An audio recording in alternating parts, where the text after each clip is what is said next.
There's not very many things that endure for 386 years, especially something that's literally the bedrock of our nation. What I focus on is the National Guard and what the National Guard does for the nation.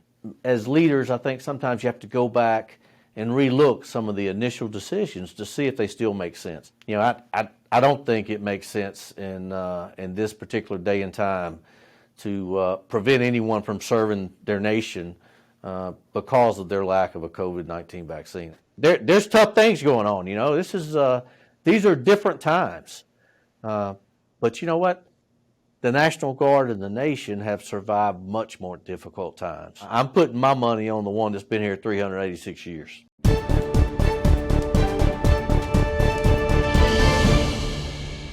Hello, everyone. I'm Rebecca Weber, and this is your AMAC podcast, Better for America. If you're not getting your political news from AMAC, you won't be informed about American politics, so be sure to download the AMAC app. And to all of our great AMACers listening, thank you for tuning in today. Now, today I'm honored to introduce a man of courage, a man of strength and leadership. He is retired Brigadier General J. Roy Robinson. He is the President and Chief Executive Officer of the National Guard Association of the United States. He also oversees the National Guard Education Foundation and provides unified representation before Congress to support a nationwide membership of nearly 45,000 current and former Army and Air National Guard officers. Brigadier General J. Roy Robinson, it is such a pleasure to have you here with me. Thank you for joining. You're very kind. Thank you for having me. I really appreciate your time. I know you're busy. Thank you. Well, thank you. And you know, sir, you have dedicated your life to protecting this country and fighting for a safer nation. And for all of us here at AMAC, we really thank you for that. And this is why I would like to really take a moment and remind everyone that December 13th was the 386th anniversary of the National Guard, and to think of all that has been protected and safeguarded over almost 400 years, it really is incredible. And to you and everyone who has fought for our country, we thank you so much. But I do want to turn my thoughts on the National Defense Authorization Act for 2023. Now, this was forced through the House by outgoing Speaker Nancy Pelosi, who barely gave the time to read through the 4,000 pages. Notably, you'll find that funding was added for a gender advisory workforce for foreign countries to educate their military on how to be more gender inclusive. Also, there are another $800 million offered to Ukraine, with nothing proposed in the way of border security. So these funds are quite jarring for a bill using solely tax-paying dollars. Being that you are very well versed in so many areas of the National Guard, what do you think is lacking in terms of funding? And could these funds have been better placed, in your view? Well, thank you. It's pretty amazing. I think when people think about it, there's not very many things that endure for 386 years, especially something that's literally the bedrock of our nation. Fortunately, I don't get in a lot of discussions about some of the other areas that the Congress is dealing with. What I focus on is the National Guard and what the National Guard does for the nation. And in this particular case, I mean, you mentioned several things that obviously have required some significant funding, although the overall bill itself is pretty robust. You know, the thing that is not in there is that there's still members of the National Guard serving in uniform in different statuses across the United States, some in a state status, some in a Title 32 federally funded, but still reporting to the governor of the state, who still are doing their duty in a state status, responding to different types of missions, and they may or may not have their health and dental insurance coverage in place. So are there other things that I would prefer to see the Congress include and utilize some of those dollars for? Absolutely. And I think not doing this for the members of the National Guard based on what the Guard brings to the fight, especially today, I think it is kind of a disservice, and we're going to continue to work hard on that to try to get that rectified. Thank you.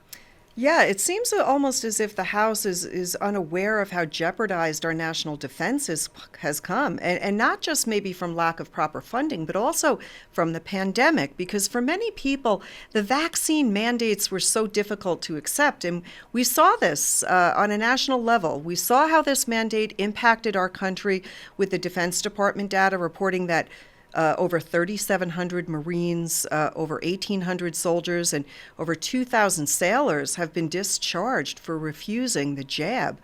My question for you, sir, is the National Guard still facing issues with recruitment? And do you feel that maybe an easing of the vaccine mandate on troops could help replenish those lost numbers? I know it can't hurt, and you're dealing with probably the most healthy population of any certain group within the U.S. I mean, these are young men and women who are in very good condition health-wise. The likelihood of having some type of complications with something like COVID is much less than the normal population. I think the biggest thing is occasionally as leaders, we make decisions and we try to do the best that we can at the time, but as things progress, sometimes you understand that maybe the situation changes, and maybe as the situation changes and more information comes forward, as leaders, I think sometimes you have to go back and relook some of the initial decisions to see if they still make sense. I don't think it makes sense in this particular day and time to prevent anyone from serving their nation because of their lack of a COVID-19 vaccine. I mean, I'm fully vaccinated, have no issue with the vaccine itself, but I do think that the individuals that we're dealing with, as far as the uniform population, is much different than the normal populace, and I think it would just be wise. I think it's going to be wise as you see these requirements lifted, and I think a lot of those who may have already been discharged may find their way back into formations and continue serving their nation. Yeah, that sounds like a whole lot of common sense to me. So let's hope that that is exactly what happens.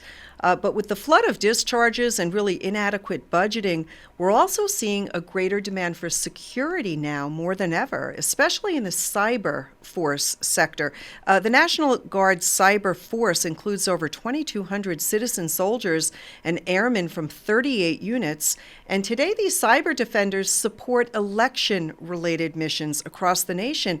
And 14 states, 14 activated the National Guard for cyber security before the 2022 midterm elections.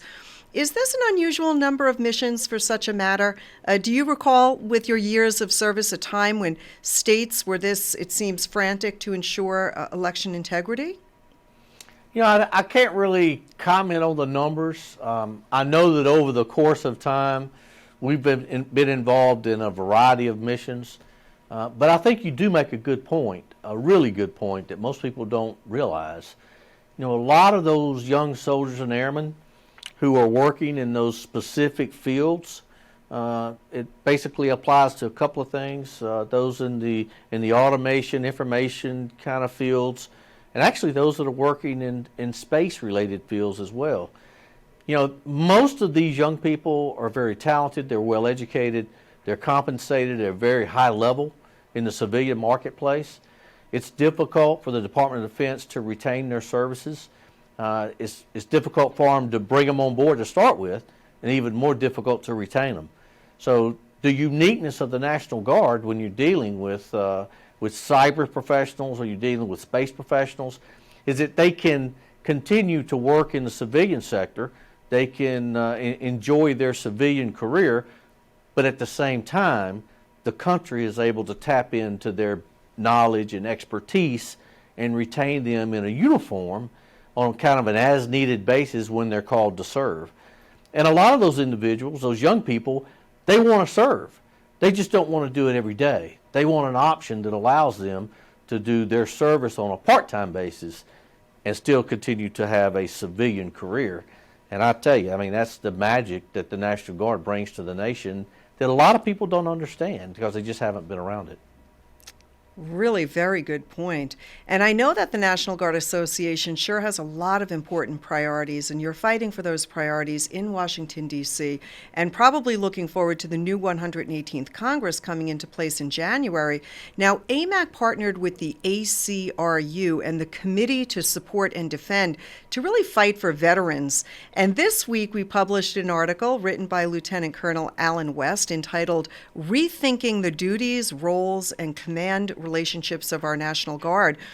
And he really highlights the National Guard specifically in Texas and how the federal government does not contribute toward their health insurance, although many Guardsmen are fulfilling federal duties working on Operation Lone Star. In your view, what is the best way to address the problem that our National Guard personnel are not afforded to health benefits? That has been an issue that we're engaged with our own membership on. It's one of our top priorities here at the National Guard Association of the United States. I will tell you, I've talked about this issue for several years. I think the average citizen out there doesn't realize, their assumption is when they see somebody in uniform that they have the full benefit of medical and health and dental coverage through their federal service. That's just not the case. When you tell even some of the senior leaders inside the Pentagon, you talk about soldiers and airmen who are sometimes in a state active duty status without the benefit of health insurance. They really can't get their head around it and understand it. But I will tell you, it is an absolute fact, and it's a fact that has been overlooked, I think, by some of our members of Congress and even by some of our own leadership. And I think we have made it, we put it at the top of the priority list. COVID-19 response highlighted this. If you can imagine the absolute unbelievable circumstance where you had members of the National Guard, both Army and Air, who were mobilized in a state active duty status or a short-term duration order to go out to a testing site or a site that was giving COVID-19 shots, and we had people that were mobilized that didn't have health insurance that were conducting some of those missions. I mean, it makes no sense to me. In fact, it seems so foreign that I have a hard time sometimes with helping people to understand it. But it's real. It's a fact that we continue to have about 60,000 members of the National Guard who do not have health insurance on a daily basis. We've got to fix it. I mean, I think with all of the things that have been asked of the Guard over the last 386 years, and specifically the last 21 years, this has got to be resolved. There's no excuse. A member of the National Guard doesn't have the option of saying, I don't want to be mobilized in a state active duty status. I'll only take a long-term federal mobilization. They don't have those options. They respond to whatever the requirements are that's tasked to the organization by the governor of the state in a state active duty status, or by obviously the president as the commander-in-chief in a federal status. So, I think we have to figure out how it is.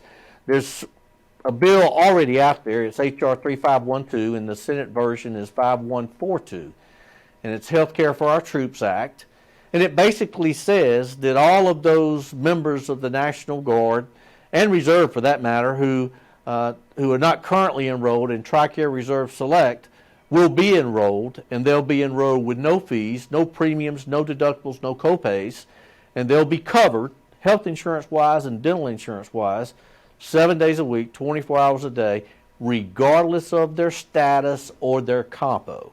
So it's a huge deal. We need to continue to highlight this. I really believe that if a large percent or if the overwhelming percentage of the American public understood that a lot of these young peoples were not covered while they were serving this nation, that there would be a call to D.C. and they would change this, they would fix it overnight. And I really believe it's got to happen that way. Thank you so much. It's one reason why we do this show and why we were so thrilled to have you with us, because you are better for America. You are working to ensure that the great defenders of our nation are protected. I think it's our duty, and I think that they've earned that right, that we would take care of them in a situation of health crisis, health emergency. It is so important. We are remaining focused on the issue. We'll continue to publish on the issue, and we're just so grateful for the work that you are doing in leading that fight. Before we let you go, sir, I do want to ask you one final big question, and that is really hope for America's future. Because, we're going through so much right now. These are divided times, and the country sure does not feel very unified. How hopeful are you for America's future and the future of our great National Guard? And what could AMAC members or those listening do to preserve that hope? So I wish I could convey to you, and I do try to convey this to a lot of people. I see young people that are joining our ranks every day. And the Army and the Air Guard, the Army National Guard, the Air National Guard are truly the primary combat reserve of the Air Force and the Army. And because of the skills and the equipment that they use in fulfilling that primary combat reserve role, they're able to respond a lot on the domestic side to help their neighbors in small towns across the country when we have emergencies. There's so much goodness in the National Guard formations that I think if people saw more of it, they would feel better about the future and the future course of the nation. Like I said to start with, there's not a lot of things that survive 386 years. And the benefit that the nation gets, the benefit of having a very, very low-cost National Guard that can come in when needed only and contribute to the safety and security of this nation. It's a big deal. I think that when this country was first organized and founded, the Guard was kind of the backbone of the nation at that time in terms of security and moving the nation forward. And, I kind of believe that the Guard is going to be the backbone of what the future is. I mean, it's an organization that any nation in the world would give anything to have in their country as a part of their security and as a part of the backbone of the nation itself. So, yeah, there's tough things going on. These are different times. But you know what? The National Guard and the nation have survived much more difficult times. And I think the National Guard is the one with the staying power. I'm putting my money on the one that's been here 386 years. Yes. Oh, thank you so much. Well, happy birthday to this wonderful group of really American patriots, and throughout these generation after generation has surely benefited. Thank you so much, Brigadier General J. Roy Robinson. What a pleasure to have you with me today. Thank you so much. Thank you for having us. Thank you for all you're doing, because it is people like you who are better for America. And to all of you great people out there listening, thank you for tuning in. If you enjoyed this episode, you can listen to more just like it. Head to our YouTube channel or visit us at bfapodcast.us. And you can listen to us on iTunes, Spotify, or by downloading our free AMAC app. And don't forget to follow us wherever you are on social media. Until next time, I'm Rebecca Weber. This is your podcast, Better for America. Thanks for joining. Merry Christmas. Happy holidays to all. Have a wonderful evening.